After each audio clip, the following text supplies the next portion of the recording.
গল্পটার নাম হচ্ছে আল মুতাকাল্লিমাতু বিল কোরআন, মানে যে নারী সবসময় শুধু কোরআন দিয়ে কথা বলে। আব্দুল্লাহ ইবনে মুবারক অনেক বড় মুহাদ্দিস, হজ করে ফিরতেছেন, হঠাৎ দেখেন এক বৃদ্ধা মহিলা, বয়স্ক মহিলা চাদর গায়ে দিয়ে শুয়ে আছে। তো এটা অনেক বড় একটা কনভারসেশন, আমি কনভারসেশনটা আপনাদেরকে শোনাই। উনি কাছে গেলেন, যে সালাম দিলেন, আসসালামু আলাইকুম রাহমাতুল্লাহ। সালামের উত্তরে বৃদ্ধা মহিলা স্বাভাবিকভাবে উত্তর না দিয়ে একটা কোরআনের আয়াত তেলাওয়াত করলেন। তেলাওয়াত করলেন সালামুন কওলাম মির রাব্বির রহিম, মানে দয়াময় প্রতিপালক আল্লাহর পক্ষ থেকে তোমার প্রতিও সালাম। এটা একটা কোরআনের আয়াত, কিন্তু এটা দিয়ে উত্তর হয়ে যায় সালামের। কি বলেন? আচ্ছা কেন? এবার আব্দুল্লাহ ইবনে মুবারক জিজ্ঞেস করলেন মাযা তাসনাঈনা ফি হাযাল মাকান, এখানে কি করেন আপনি, কি করতেছেন একা একা?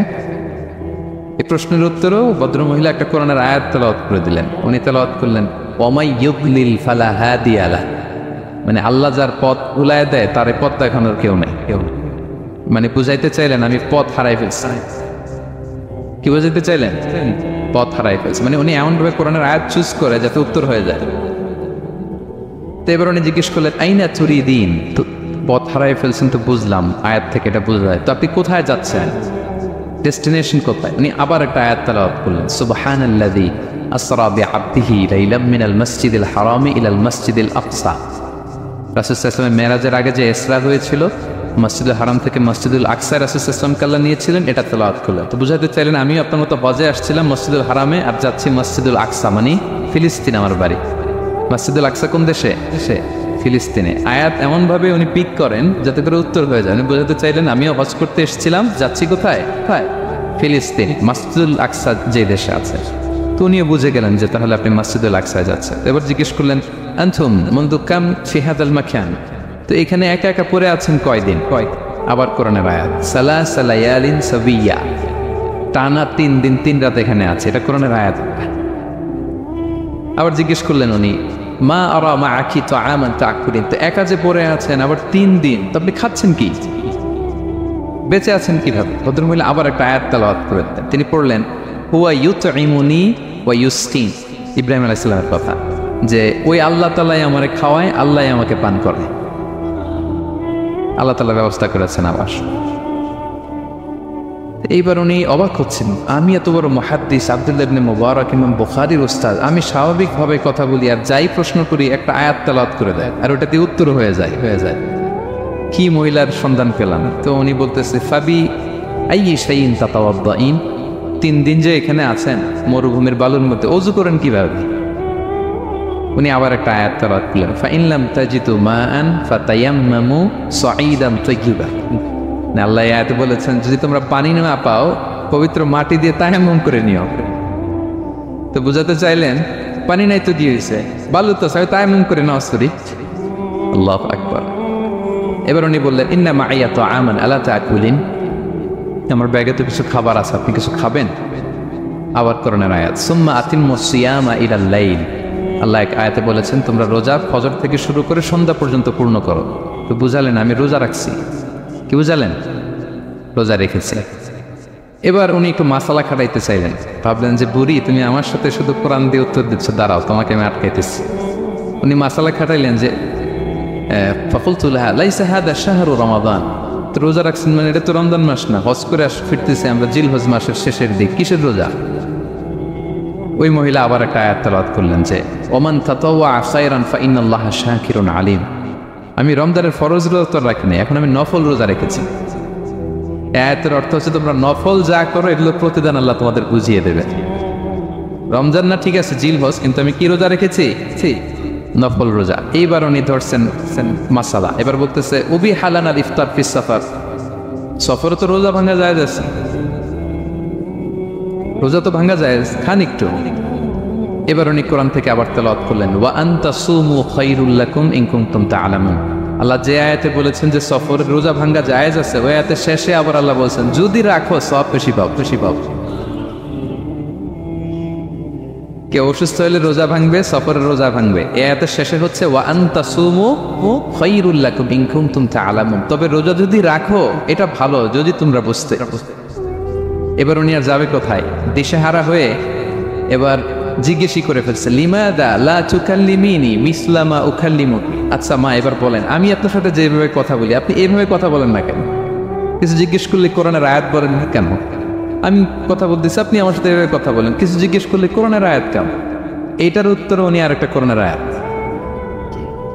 উনি পড়লেন, মা ইয়ালফিযু মিন কাউলিন ইল্লা লাদাইহি রাকীবুন আতীদ।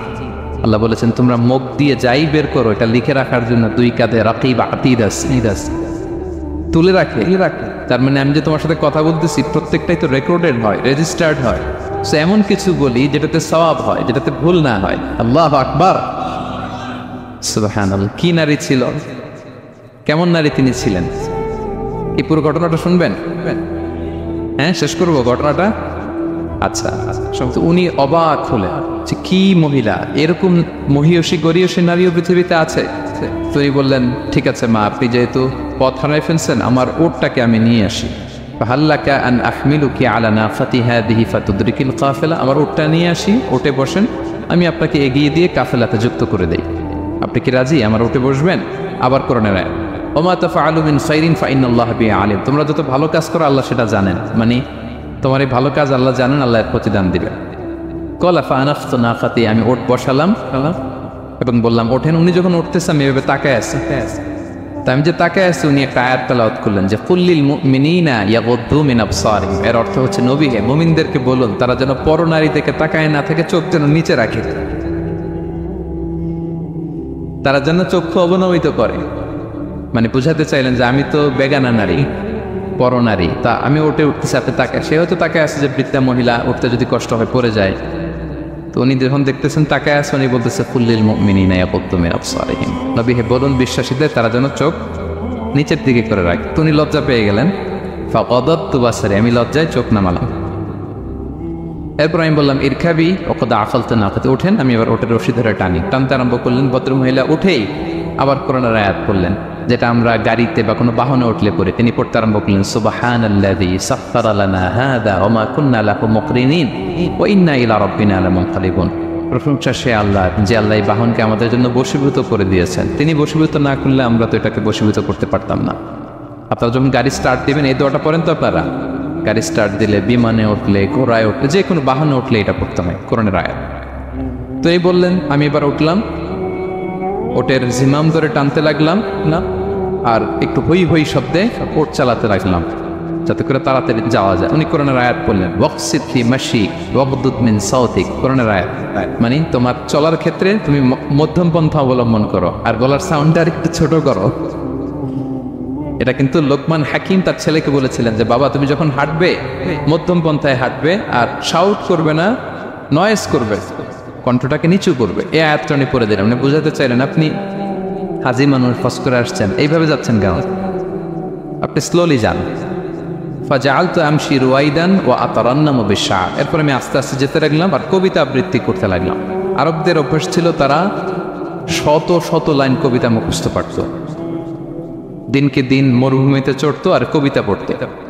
তো আমি কবিতা গুনগুন করে কবিতা পড়তেছি আর যাচ্ছি। এই মহিলা পিছন থেকে আয়াত তেলাওয়াত করলেন আবার, ফাকরাউ মা তায়াসসারা মিনাল কোরআন। মানে কোরআনের যেখান দিয়ে সহজ লাগে ওইখান দিয়ে পড়েন। মানে বুঝাতে চাইলেন কবিতা বললে কি লাভ, আপনি কোরআন পড়েন। উনি আবার লজ্জা পেয়ে কোরআন পড়তে আরম্ভ করলেন। এবার যেতে যে কাফেলা থেকে উনি মিসিং, যে ক্যারাভ্যান থেকে মিসিং, ওই ক্যারাভ্যানের সাথে যুক্ত হলেন। এবার জিজ্ঞেস করলেন যে হাদিহিল কাফেলা মান লাকি ফিহা, এই তো আপনার কাফেলা, এখানে কে আছে আপনার? কেউ আছে? আবার কোরআনের আয়াত, আল মাল ওয়াল বানুনা জিনাতুল হায়াতিদ দুনিয়া, অর্থাৎ সম্পদ, সন্তান, এগুলো আল্লাহর দেয়া নেয়ামত। এটা দিয়ে বুঝাতে চাইলেন হ্যাঁ আমার কিছু সন্তানাদি আছে। উনি বুঝতে পারলেন ফাআলিমতু আন্নাল্লাহা আওলাদান ফিহা, আমি বুঝলাম না যে ওনার সন্তান সন্ততি এখানে আছে। এবার একটা চান্স পেয়ে গেছে আব্দুল্লাহ ইবনে মুবারক। কি পেয়ে গেছে? উনি মনে মনে ভাবলেন ওনার ছেলেদের নাম কি, এটা জিজ্ঞেস করি, তাই উত্তর দিতে পারবে না। সুন্দর না প্রশ্নটা? এবার উনি বলতেছে ফাকুলতু লাহা মা আসমাউ আওলাদিক, মা এবার একটু বলেন তো আপনার ছেলেগুলার নাম কি? কি জিজ্ঞেস করলেন? এটা তো আর নান্টু বল্টু সল্টু তো আর কোরআনে পাওয়া যায় না। আমরা নাম রাখি কি? সল্টু বল্টু কোরআনে আছে? নাই। তো উনি এবার চান্স নিলেন, এবার জিজ্ঞেস করি আপনার ছেলের নাম কি? এইবার আর উত্তর থাকবে না, অনেকক্ষণ আমার সাথে করছেন। তো জিজ্ঞেস করতেছে লাহা ওয়ামা আসমাউ আওলাদিক, আপনার ছেলেদের নাম কি একটু বলেন তো। এই প্রশ্নের উত্তরে উনি 3টা আয়াত তেলাওয়াত করতেন। এতক্ষণ তো একটা, এখন কয়টা? এখন 3 নম্বর গিয়ারে চালাইতেছে। উনি প্রথম আয়াত তেলাওয়াত করলেন ওয়াত্তাখাযাল্লাহু ইব্রাহিমা খলিলা, এরপরে বললেন ওয়াকাল্লামাল্লাহু মূসা তাকলিমা, সবশেষে বললেন ইয়া ইয়াহইয়া খুযিল কিতাবা বিকুওয়া। আল্লাহু আকবার। আমি ইব্রাহিমকে খলিল হিসেবে নিয়েছি, মূসাকে কালিমুল্লাহ বানিয়েছি, এবং ইয়াহইয়াকে বলেছি হে ইয়াহইয়া তুমি তাওরাত কিতাবকে শক্ত করে ধরো। তার মানে বুঝাতে চাইলেন আমার বড় ছেলের নাম ইব্রাহিম, পরের ছেলের নাম মূসা, ছোট ছেলের নাম ইয়াহইয়া। সুবহানাল্লাহ পড়বেন না? কি নারী ছিলেন। কোরআনের বাইরে যেন যাওয়া না লাগে, কোরআন থেকে ছেলেদের নাম চুজ করে রাখছেন। ছেলেদেরকে ডাকলে এই নামেই ডাকেন। এরপর ছেলেদেরকে ডাকলেন কোরআনের আয়াত পড়ে ফাবআসু আহাদাকুম বিওয়ারিকিকুম হাযিহি ইলাল মাদিনাতি ফালইয়ানজুর আইয়ুহা আসকা তুআমান ফালইয়াতিকুম বিরিজকিন মিন। এটা সূরা কাহফের একটা আয়াত। গুহাবাসী 7 জন যুবক যখন ঘুমিয়ে পড়েছিল, 309 বছর পরে যখন জেগেছিল, একজনকে টাকা দিয়ে বলেছিল যাও তুমি কিছু খাবার নিয়ে আসো। এই আয়াত বুঝাইয়া তিনি ছেলেদের বুঝাইলেন যে মেহমান আসছে, কিছু নিয়ে আসো খাবার, আপনারা খাওয়াইতে হবে। উনি অনেক হেল্প করছে আমাকে। তো ছেলেরা খাবার নিয়ে আসলো। খাবার দেওয়ার পরে মহিলা আবার কোরআনের আয়াত কুলু ওয়াশরাবু হানিআম বিমা আসলাফতুম ফিল আইয়ামিল খালিয়া। এটা আসলে আল্লাহ তাআলা জান্নাতীদেরকে বলবেন। আমরা যখন জান্নাতে ঢুকবো আল্লাহ বলবে কুলু ওয়াশরাবু হানিআম বিমা আসলাফতুম ফিল আইয়ামিল খালিয়া। এই দুনিয়াতে এত জুলুম নির্যাতনের শিকার হয়েছে, এত নেক কাজ করেছো, প্রতিদান হিসেবে আজকে জান্নাতের এই নাজ নেয়ামত ভোগ করো। বৃদ্ধ মহিলা এই আয়াতটা বললেন, তার মানে মরুভূমিতে অনেক কষ্ট করেছেন আপনি আমার জন্য, এখন আপনি আমার পক্ষ থেকে এই হসপিটালিটি রিসেপশন এই আপ্যায়ন গ্রহণ করুন। এবার উনি বলতে আরম্ভ করলেন, ছেলেদেরকে বললেন কুলতু আল আনা তুআমাকুম আলাইয়া হারাম। এই ছেলেরা এই খাবার আমার জন্য হারাম, হাত্তা তুখবিরুনি বিআমরিহা, যতক্ষণ না এই মহিলাকে এর হিস্ট্রি যতক্ষণ না আমার না বলো। আগে বল এই ভদ্র মহিলা কে, কি তার ঘটনা। যতই দেখছি অবাক হচ্ছি, যতই শুনছি অবাক হচ্ছি। কে সে? যাই বলি শুধু কোরআন দিয়ে বলে, ঘটনাটা কি? এবার ছেলেরা বলল ফাকলু হাযিহি উম্মুনা, ইনি আমাদের মা। লাহা আরবাউনা সানা, ওনার বয়স 40 বছর। লাম তাতাকাল্লাম ইল্লা বিল কুরআন, জীবনে কোনোদিন কোরআন ছাড়া মুখ দিয়ে অন্য কোনো কথা বলে নাই। মাখাফাতা আন তাযিল্লা ফায়াসখাতা আলাইহা রহমান, এই ভয়ে যে কোন কথায় আল্লাহ আবার নারাজ হয়ে যায়, আমার কোন কথায় আবার কোন ভুল হয়ে যায়, আমার কোন কথায় আবার রহমান আমার উপর নারাজ হয়ে যায়। এজন্য আমরা আমাদের জন্মের পরে জীবনে আমার মাকে কোরআন ছাড়া কোনো কথা বলতে শুনিনি। অবাক হলেন আব্দুল্লাহ ইবনে মুবারক, ইমাম বুখারীর উস্তাদ। উনি খাবার হাতে নিয়ে এবার বললেন যে উনি তো অনেক আয়াত বললো, এবার আমি একটা আয়াত পড়ি।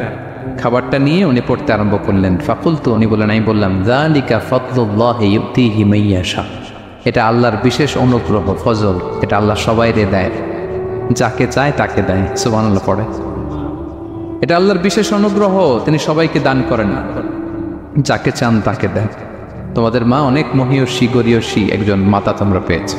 আল্লাহ তাআলা বলছেন ইন্না নাহনু নাযালনা যিকরা ওয়া ইন্না লাহু লাহাফিযুন, নিশ্চয় আমি এই জিকিরকে মানে কোরআনকে নাজিল করেছি, আমি এই কোরআনকে সংরক্ষণ করব। তাহলে কোরআনের একটা নাম পেলাম আল কিতাব, একটা নাম পেলাম আল ফুরকান, একটা নাম পেলাম কি জিকির। এরকম অনেকগুলো নাম কোরআনের আছে। শুনেছি শুধু আমি সূরাতুল হাশরের 21 নম্বর আয়াত তেলাওয়াত করেছি। এখানে আল্লাহ তাআলা ইরশাদ করছেন যে এই কোরআনকে যদি আমি পাহাড়ের উপর নাজিল করতাম, লাউ আনসালনা হাযাল কুরআনা আলা জাবালিন লারাআইতাহু খাশিআন মুতাসাদ্দিআন মিন খাশিয়াতিল্লাহ। নবী হে, কোরআনকে যদি আমি পাহাড়ের উপর নাজিল করতাম, আপনি দেখতেন আল্লাহর ভয়ে এই পাহাড় ভেঙে চুরে খান খান হয়ে যেত। এটা এত বড় ভার একটা বাণী কোরআন আল কারীম, পাহাড় ভেঙে যেত। পাহাড় কি চারটেখানে কথা? সুবিশাল পাহাড় আল্লাহ তাআলা পৃথিবীতে সৃষ্টি করে রেখেছেন।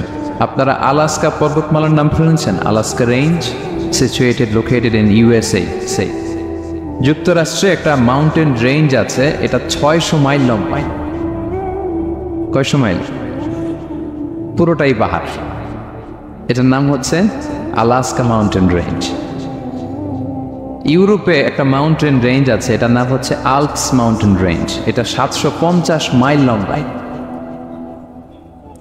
নেপালে একটা পাহাড় আছে, এটার নাম মাউন্ট এভারেস্ট, এটা 8829 মিটার উঁচু। আল্লাহ বলেন এই বিশাল বিশাল পাহাড় আরব বিশ্বে অনেক বড় পাহাড় আছে, তুর পাহাড়ের চূড়ায় আমি উঠেছিলাম, আরব বিশ্বের সবচেয়ে বড় পাহাড়, মাউন্টেন রেঞ্জ। আল্লাহ বলেন এই কোরআনকে যদি আমি তোমাদের উপর নাজিল না করে পাহাড়ের উপর নাজিল করতাম, আলাস্কার উপর নাজিল করতাম, আল্পস পর্বতমালায় নাজিল করতাম, তুর পাহাড়ে যদি নাজিল করতাম, মাউন্ট এভারেস্টের উপর যদি নাজিল করতাম, তাহলে নবী হ্যাঁ আপনি দেখতেন আল্লাহর ভয়ে এই পাহাড়গুলো ভেঙে চূর্ণ বিচূর্ণ হয়ে যেত। কিন্তু সেই কোরআন আল্লাহ কাদের উপর নাজিল করেছেন? আমাদের উপর। সো হিউজ রেসপন্সিবিলিটি, অনেক বড় দায়িত্ব। এই কোরআনকে আমরা বুঝি কিনা, কোরআনকে মানি কিনা, কোরআনের আইন সমাজে চাই কিনা, this is the burning question. নিজেকে নিজে প্রশ্ন করুন যে কোরআনের যে হকগুলো আছে আমরা আদায় করছি কিনা। এটা যেন তেন কোনো বাণী নয়, এটা আল্লাহ তাআলার পাঠানো বাণী, অনেক ভারী অনেক ওজনওয়ালা বাণী। আল্লাহ তাআলা বলছেন ইন্না সানুলকি আলাইকা কওলান সাকিলা, নবী হে আপনার কাছে আমি অনেক ভারী হেভি ওয়েট ওয়ার্ড নাজিল করব। এটা অনেক ওজনের, এটা সিম্পল কোনো বিষয় নয়। এই কোরআন যখন রাসূল সাল্লাল্লাহু আলাইহি ওয়াসাল্লামের উপর নাজিল হতো, প্রচন্ড শীতের রাতে বিষ্ণু সাল্লাল্লাহু আলাইহি ওয়াসাল্লাম ঘামতেন। আম্মা জান আয়েশা বলেন আমরা কম্বল মুড়ি দিয়েও থাকতে পারি না, এত শীত, কিন্তু বিশ্বনবী ঘেমে ঘর্মাক্ত হয়ে একাকার। ওটের উপর বসে থাকা অবস্থায় যখন কোরআন নাজিল হতো, ওটগুলো মরুভূমির মধ্যে বসে পড়তো ডিরেক্টলি। কাফেলা চলছে সাইয়েদনা জিবরাইল এসে কোরআন নাজিল করেছেন, কোরআনের ভারে ধপাস করে উট বসে যেত। যায়েদ ইবনে সাবিত রাদিয়াল্লাহু তাআলা আনহু কাতিবুল ওয়াহি, রাসূল সাল্লাল্লাহু আলাইহি ওয়াসাল্লামের সাহাবী। রাসূল সাল্লাল্লাহু আলাইহি ওয়াসাল্লাম একবার যায়েদ রাদিয়াল্লাহু তাআলা আনহুর পায়ের মধ্যে মাথা রেখে শুয়েছিলেন, দীর্ঘক্ষণ শুয়ে থাকলেন। যায়েদ রাদিয়াল্লাহু তাআলা আনহু বলছেন আমার কোনো কষ্টই হচ্ছে না। হঠাৎ করে কোরআন নাজিল হতে লাগলো। কি নাজিল হতে লাগলো? কোরআন। যায়েদ রাদিয়াল্লাহু তাআলা আনহু বলেন দীর্ঘক্ষণ রাসূল সাল্লাল্লাহু আলাইহি ওয়াসাল্লাম আমার পায়ের উপর মাথা রেখে শুয়ে আছেন, কিন্তু আমি টেরই পাচ্ছি না। কিন্তু যখন কোরআন নাজিল হতে লাগলো মনে হলো যে আমার পাটা ভেঙে খান হয়ে যাবে। রাসূল সাল্লাল্লাহু আলাইহি ওয়াসাল্লামের মাথার ওজন এত বেড়ে গেল, আমি আর রাসূল সাল্লাল্লাহু আলাইহি ওয়াসাল্লামকে রাখতেই পারছি না আমার পায়ের উপর। ইন্না সানুলকি আলাইকা কওলান সাকিলা, নবী হে আমি অনেক ভারী হেভি ওয়েট ওয়ার্ডের কোরআন আপনার কাছে নাজিল করব। সো কোরআনটা এটা অনেক সম্মানিত একটা বাণী, আল্লাহ তাআলার বাণী, অনেক ভারী একটা বাণী। এটা পাহাড় সইতে পারে না, পাহাড় ভেঙে চূর্ণ বিচূর্ণ হয়ে যেত, সে কোরআনকে আল্লাহ তাআলা আমাদের উপর নাজিল করেছেন। সো আমাদের হিউজ রেসপন্সিবিলিটি, অনেক বড় দায়িত্ব যে এই কোরআনকে মেনে চলা, কোরআন পড়তে জানা, কোরআনের অর্থ বোঝা এবং কোরআনের নীতিমালাগুলো আমাদের সমাজে বাস্তবায়ন করা। তো আমরা বলেছি যে আমরা কোরআন দিয়ে আজকে কোরআনের পরিচয় নিব। কোরআনকে জিজ্ঞেস করবো যে কোরআন তুমি তোমার পরিচয় দাও। আমরা কিছু প্রশ্ন করবো, দেখবেন কোরআন অবলীলায় উত্তর দিয়ে দিচ্ছে। আমরা যদি কোরআনকে জিজ্ঞেস করি যে কোরআন তুমি যে পৃথিবীতে এসেছো তোমার হিস্ট্রিটা বলো, কবে আসলো, কবে নাজিল হয়েছ? কোরআন বলবে শাহরু রমাদান আল্লাযী উনজিলা ফীহিল কুরআন, আমি রমাদান মাসে এসেছি, জান্নাতুল মাসে আসি। কোরআনকে যদি আমরা প্রশ্ন করি যে কোরআন রমাদান তো 29 দিন বা 30 দিন, তো এই 30 দিনের বা 30 রাতের কোন দিন বা কোন রাতে এসেছ?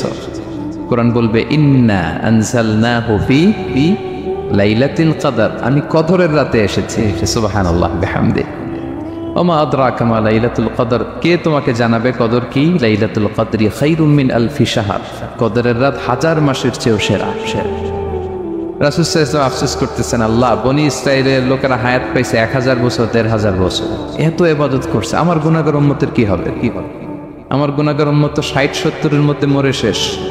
আমার উম্মতি মা বাইনা 60 ইলা 70, আমাদের গড় বয়স কত? 60 থেকে 70। আল্লাহ বলেন চিন্তা করো না, লাইলাতুল কদর খায়রুম মিন আলফি শাহর, তোমার গুনাহগার উম্মতের জন্য আমি কদরের রাত দিয়েছি 1000 মাসের চেয়ে সেরা। তাহলে কোরআনের হিস্ট্রি আমরা জেনে গেলাম। রমাদানে আসছে, রমাদানের কোন রাতে আসছে? এখন যদি জিজ্ঞেস করি তুমি কি একা একা আসছো না কেউ নিয়ে আসছে তোমাকে, এবার কি উত্তর পাওয়া যাবে? এই প্রশ্নের উত্তরে কোরআন আমাদেরকে জানায় যে আমি একা আসি না। নাযালা বিহির রূহুল আমিন, রূহুল আমিন হচ্ছে জিবরাইল আলাইহিস সালামের একটা নাম, বিশ্বস্ত আত্মা। রূহুল আমিনের সাথে আমি এসেছি, সবচাইতে বিশ্বস্ত, যেহেতু এটা আল্লাহর বাণী। এটা আসার সময় যদি অন্যের কথা ঢুকায় দেয় তাহলে ভেজাল আছে না নাই? আমিন, বিশ্বস্ততার সাথে যে পৌঁছে দিবে, বাণী বাহকের কাজ করবে, এরকম সবচাইতে বিশ্বস্ত ফেরেশতা জিবরাইলকে দিয়ে আমি পাঠিয়েছি। তাহলে কোরআন একা আসে, সবচাইতে শক্তিশালী ফেরেশতা। জিবরাইল ইসলামের লাহু সিত্তুমিআতু জানাহ, 600 পাখা আছে, 600 পাখা।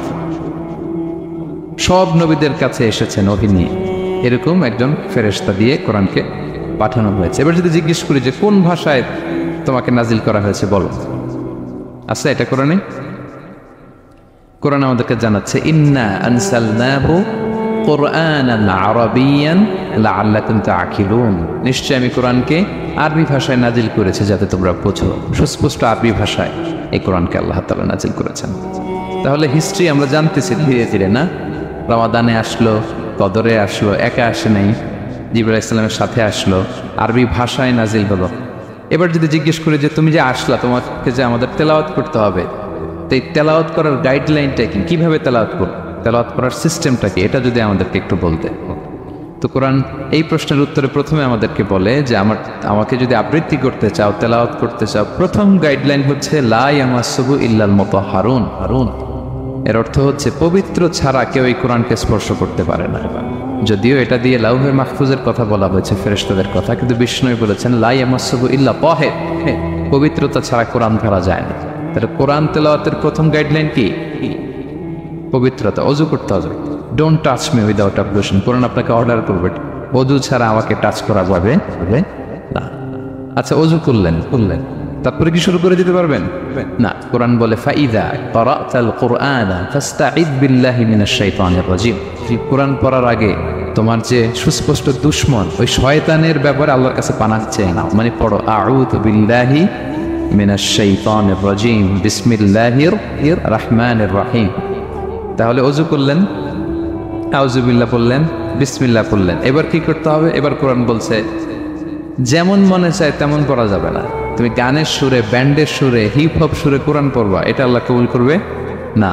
কোরআন বলছে ওয়ারাত্তিলিল কুরআনা তারতিলা, তারতিলের সাথে কোরআন পড়তে হবে, ধীর স্থির ভাবে কোরআন পড়তে হবে। তারতিল, আপনারা যারা কোরআন পড়বেন তারতিলের সাথে পড়বেন। What is তারতিল? আনাস রাদিয়াল্লাহু তাআলা আনহুকে জিজ্ঞেস করা হয়েছিল তারতিল কি, নবী কিভাবে তেলাওয়াত করতেন? তিনি বলেছিলেন ইয়ামুদ্দু বিহা সাওতাহু মাদ্দান। বিষ্ণু ইসলাম প্রতিটি আয়াত টেনে টেনে পড়তেন। কিভাবে? টেনে টেনে পড়তেন। আবার বিষ্ণু ইসলামের স্ত্রী উম্মে সালামা রাদিয়াল্লাহু তাআলা আনহা তিনি বলতেন ইয়াকাত্তিউ কিরাআতাহু আয়াতান আয়াতান। বিষ্ণু ইসলাম প্রতিটি আয়াত শেষে থামতেন, এক আয়াত পড়ে থেমে আরেক আয়াত, আবার থেমে আরেক আয়াত। আলহামদুলিল্লাহি রাব্বিল আলামিন আর রহমানির রহিম মালিকি ইয়াউমিদ্দিন। দেখেন টেনে টেনেও পড়লাম, আবার প্রতিটা আয়াত শেষে থামলাম। This is তারতিল। ওয়ারাত্তিলিল কুরআনা তারতিলা। এভাবে টেনে টেনে প্রতি আয়াত শেষে থেমে থেমে পড়ার নাম তারতিল। এভাবে পড়তে হবে। তো পড়ার গাইডলাইন কি বললাম? প্রথমে কি করতে হবে? অজু করতে হবে, পবিত্রতা। এরপরে আউযু বিল্লাহ, বিসমিল্লাহ পড়তে হবে। এরপরে কিভাবে পড়তে হবে? তারতিলের সাথে। কথা কি বুঝতে পারতেছেন সবাই? বিরক্ত হচ্ছেন না তো আপনারা? আচ্ছা, মুভিং অন। এরপর যদি বলি যে ঠিক আছে অজু করলাম, আউযু বিল্লাহ বিসমিল্লাহ পড়লাম, তারতিলের সাথে পড়বো, তো কোত্থেকে পড়বো? সূরা তো 114টা, পারা তো 30টা। কোন দিক থেকে? শুরু থেকে না মিডল থেকে না শেষ থেকে? দেখেন কোরআন কি বলে। কোরআন বলে ফাকরাউ মা তায়াসসারা মিনাল কুরআন। যেখান থেকে সহজ লাগে ওইখান থেকে পড়ো, যেখান থেকে। এই যে আমরা একটু পরে মাগরিবের সালাত করবো, কোনো ধরা বাঁধা এরকম গাইডলাইন আছে যে এই সূরাটাই পড়তে হবে? সূরা আর রহমান দিয়ে না পড়লে মাগরিব হবে না, বা সূরা জিলজাল দিয়ে না পড়লে মাগরিব আদায় হবে না, এরকম আছে? ফাকরাউ মা তায়াসসারা মিনাল কুরআন। যেখান দিয়ে তোমার সহজ লাগে ওইখান দিয়ে পড়ো। শুধু বড় এক আয়াত বা ছোট 3 আয়াত এই পরিমাণ হলেই হবে, যেখান থেকে মনে চায়, যে কোনো পারা, যে কোনো সূরা। আলহামদুলিল্লাহ বলে। বিশেষ করে ফজরের নামাজে বিষ্ণু ইসলাম লম্বা কেরাত করতেন, কারণ ফজরের কোরআন তেলাওয়াতটাতে স্পেশালি সাক্ষী রাখা হয়। আল্লাহ তাআলা বলছেন আকিমিস সালাতা লিদুলুকিশ শামসি ইলা ওয়াসাকিল লাইলি ওয়া কুরআনাল ফাজর ইন্না কুরআনাল ফাজরি কানা মাশহুদা। সূর্য যখন ডুবে তখন থেকে রাত পর্যন্ত সালাত কায়েম করো, বিশেষ করে ফজরের সালাত। এ সময় ফেরেশতারা আসে, এটা সাক্ষী থেকে যায়। আমরা ফজরের সময় যেন লম্বা চূড়া তেলাওয়াত করি, ফজরের 2 রাকাতে আমরা লম্বা তেলাওয়াত করি। এবার কোরআনকে যদি জিজ্ঞেস করি যে কোরআন তোমার পৃথিবীতে যে এসছো, তোমার অবজেক্টিভটা কি, নাজিলের উদ্দেশ্য কি উদ্দেশ্যে আল্লাহ তাআলা পাঠিয়েছেন? কোরআন আমাদেরকে জানাচ্ছে আলিফ লাম র কিতাবুন আনজালনাহু ইলাইকা লিতুখরিজান নাসা মিনাল যুলুমাতি ইলান নূর। এই কোরআনকে আমি নাজিল করেছি যাতে অন্ধকারাচ্ছন্ন মানুষগুলোকে নবী হে আপনি আলোর দিকে নিয়ে যেতে পারেন। I have revealed this holy book to you in order to lead the mankind out of darkness into the light. কোরআন আমাদেরকে আলোর দিকে নেয়। কিসের দিকে নেয়? আলোর পথ দেখায়, মুক্তির পথ দেখায়। তো মুক্তির জন্য আমি এই কোরআনকে পাঠিয়েছি এবং কোরআন পাঠিয়ে আল্লাহ তাআলা গোটা বিশ্ববাসীকে চ্যালেঞ্জ করেছেন যে পারলে এরকম আর একটা কোরআন বের করে আন, লিখে আন। পারবে নাকি গোটা বিশ্বের সবাই মিলে? আমরা যখন বই লিখি, বইয়ের ভূমিকাতে লিখি যে মানবিক দুর্বলতার কারণে বা আমার জ্ঞানের কমতির কারণে কিছু ভুল হতে পারে বা টাইপো মিস্টেক হতে পারে। কেউ যদি আমাদের ভুলগুলো ধরিয়ে দেন আমরা শুদ্ধ করে নিব। প্রত্যেক লেখক লেখে যে আমার 3টা বই বেরোয়েছে, আমি এটা লিখছি শেষে, যে কিছু টাইপো মিস্টেক হতে পারে বা আমার ভুল হতে পারে, জানালে আমি পরবর্তী সংস্করণে কি করব? সূত্রে নিব। কিন্তু কোরআন ব্যতিক্রমে সব লেখক বলে ভুল থাকলে বইলাম, কোরআন বলে পারলে ভুল খুঁজে বের করো। কোরআন শুরুতেই বলতেছে যালিকাল কিতাব লা রাইবা ফি, this is the book, the most authentic and original book in the world, whereof there is no doubt in it, এর মধ্যে কোনো সন্দেহের অবকাশ নাই। পারলে ভুল খুঁজে বের করে দেখাও। তার মানে গোটা বিশ্ববাসীকে আল্লাহ তাআলা চ্যালেঞ্জ ছুড়ে দিয়েছেন। চ্যালেঞ্জ দিয়ে বলেছেন ওয়া ইন কুনতুম ফি রাইবিম মিম্মা নাযালনা আলা আবদিনা ফাতু বিসূরাতিন মিন মিথলি ওয়াদউ শুহাদাআকুম মিন দুনিল্লাহি ইন কুনতুম সাদিকিন। যদি মনে করো যে কোরআন বিশ্বনবী বানিয়েছে, যদি সন্দেহ করো আমার বান্দা মুহাম্মদের উপর যে কোরআন নাজিল করেছে এটা যদি তার বানানো মনে করো, পারলে আরেকটা বানায় নিয়ে আসো। পারে নাই। পৃথিবীর সবচাইতে বড় বড় সাহিত্যিক পণ্ডিত ছিল তখনকার সময়ে মক্কায়, পারে নাই তারা অনেক চেষ্টা করে যেই কথা বলছে এটা কোরআনের পক্ষেই চলে আসছে। একজন অনেক ট্রাই করতেছে যে কোরআনের সবচেয়ে ছোট সূরার মতো একটা লাইন সে বানাতে পারে কিনা। সবচেয়ে ছোট সূরা কোনটা? কাউসার। তো সে পড়তেছে ইন্না আ'তাইনা কাল কাউসার ফাসাল্লি লিরাব্বিকা ওয়ানহার ইন্না শানিআকা ওয়াল আবতার। এরপরে মিলায় এক লাইন বানাইছে যে লাইসা হাযা মিন কালামিল বাশার। অর্থ হয়ে গেছে অন্যরকম। এটার অর্থ হচ্ছে এটা কোনো মানুষের কথা নয়।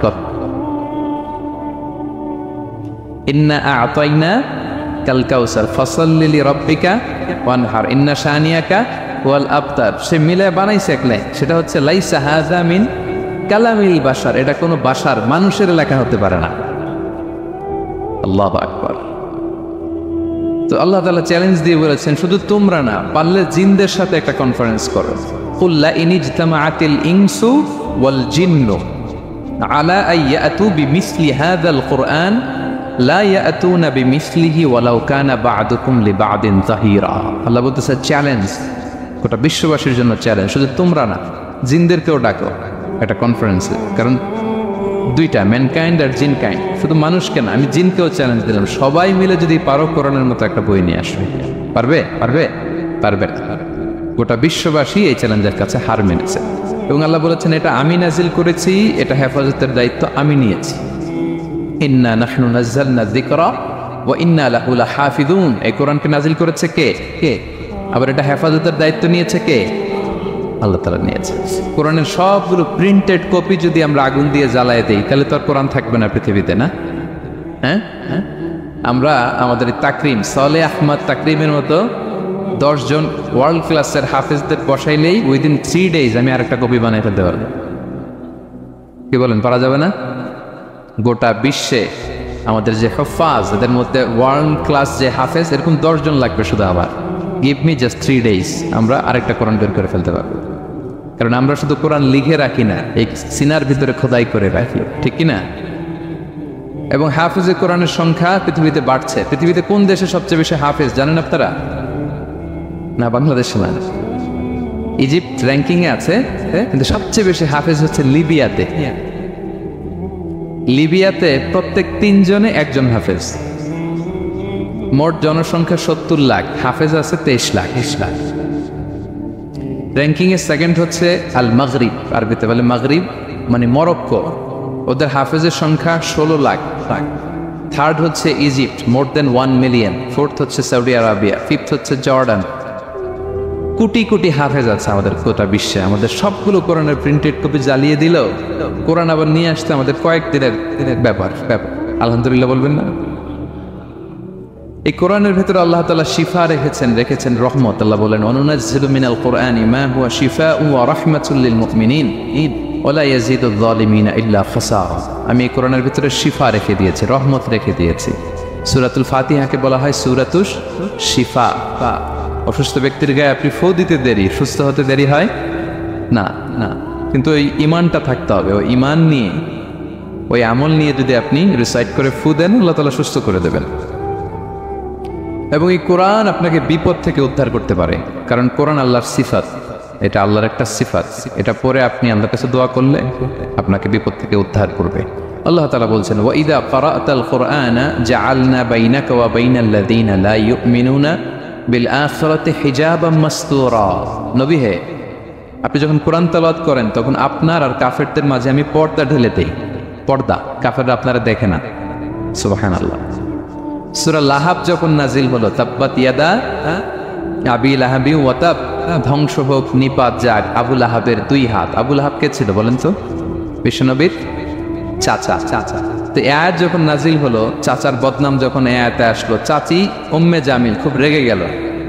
সে যখন নমুসলিমদের কাছে শুনতে আরম্ভ করলো, কি আমার স্বামীর ব্যাপারে কটূক্তি, আজকে মুহাম্মদের খবর আছে, আতাইনা ওয়া আবাইনা ওয়া আমরাহু কালাইনা, আজকে মুহাম্মদের একদিন আর আমার একদিন, একটা স্পরস্পর করে থাকবো। রেগে মেগে, ওর জাত্রের মহিলা ছিলেন, আসতেছে। তো বিষ্ণু ইসলাম কাবা ঘরের পাশে আবু বকর রাদিয়াল্লাহু তাআলা আনহুকে নিয়ে বসা। তো আবু বকর রাদিয়াল্লাহু তাআলা আনহু এই দৃশ্য দেখে বললেন, ইয়া রাসূলুল্লাহ, আপনি এখান থেকে চলে যান। উম্মে জামিল এসে আক্রমণ করবে আপনার উপর। আল্লাহ রাসূল বললেন, আবু বকর তুমি ভয় পেও না, আমি জাস্ট একটু কোরআন তেলাওয়াত করবো, এরপরে কি হয় দেখো। বিষ্ণু ইসলাম কোরআন তেলাওয়াত করতে লাগলেন। আর রেগে মেগে আগুন হয়ে উম্মে জামিল আসছে, এসে আবু বকরকে বলতেছে, এই আবু বকর, তোমার বন্ধু মুহাম্মদ কোথায় বলো। পাশেই কিন্তু বিশ্বনবী বসা, কিন্তু সে চোখে দেখে না। সুবহানাল্লাহি ওয়া বিহামদিহি জাআলনা বাইনাকা ওয়া বাইনাল লাযীনা লা ইউমিনুনা বিল আখিরাতি হিজাবাম মাসতুরা। নবী, আপনি যখন কোরআন পড়েন, কাফেরদের আর আপনার মাঝে আমি কি এঁটে দেই? পর্দা এঁটে দেই, ওরা দেখে না। আপনি বিপদে পড়ছেন, আপনি কোরআন পড়েন, আপনার শত্রু আপনাকে দেখবে না। হিজরতের রাতে বিষ্ণু ইসলাম আবু বকর রাদিয়াল্লাহু তাআলা আনহুকে নিয়ে গারে সাউরে আশ্রয় নিলেন। মক্কার কুরাইশরা খুঁজতে আবু বকর রাদিয়াল্লাহু তাআলা আনহু তো ভয়ে তটস্থ, যে কি না কি হয়ে যায়।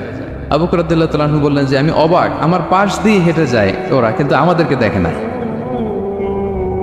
ইমাম আল কুরতুবী, তিনি মনসুর দুর্গে বন্দী ছিলেন, জালিমের বন্দিশালায়। উনি জেলখানা ভেঙে পালাতে সৈনিকরা টের পেয়ে গেল, খুঁজতেছে ওনাকে, খুঁজতে ধরার জন্য উনি পাহাড়ের চিপায় যে আশ্রয় নিলেন আর সূরা ইয়াসিন তেলাওয়াত করতে লাগলেন।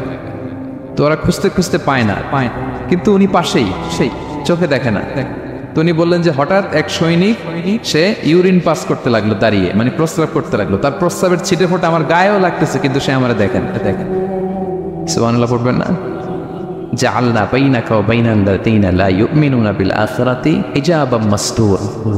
নবী হে, যখন কোরআন পড়বেন আপনার আর কাফেরের মাঝে আমি কি এঁটে দেই? পর্দা এঁটে দেই। আমি নিজেও এটার অনেক প্রমাণ পেয়েছি। আমি বাংলাদেশের একটা জেলা, চাঁদপুরের এদিকে একটা এলাকায় আমার একটা তাফসীর প্রোগ্রাম ছিল। তো একটা সময় আমি খুব প্রত্যন্ত অঞ্চলে যেতাম, রিমোট এরিয়ায়, বিল একটা গ্রাম, দাওয়াত করছে তো আমি চলে যেতাম।